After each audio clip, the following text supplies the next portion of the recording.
2024 Barangay Santol Fiesta League 3x3 sa pamunuan ng skate chairman nila. Napakaganda ng mga ginawang mga palaro dito para sa mga kabataan ng barangay na to.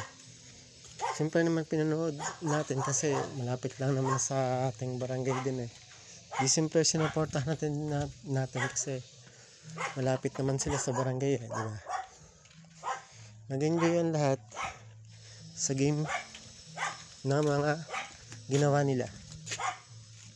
Ito yung bago mag-finals game na to, ang palaglagan, para din ma-improve yung skills ng mga kabataan para sa kanila din, para sa mga susunod din ang gagawin mga laro, kasi yun naman ang mga hilig nila eh. Ito yung laro bago ang finals nila dito